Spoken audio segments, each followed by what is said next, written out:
இந்தியாவை ஆட்சி செய்வது, நடைமுறைப்படுத்துவது எதுனா இந்திய அரசியலமைப்பு சட்டம்தான்.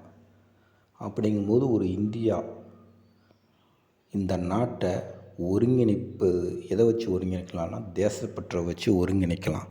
அப்படி செய்யும்போது நாட்டில் நடக்கக்கூடிய பிரச்சனைகள்லாம் குறையும், சண்டைகள், தீவிரவாதம் இதெல்லாம் குறையும்.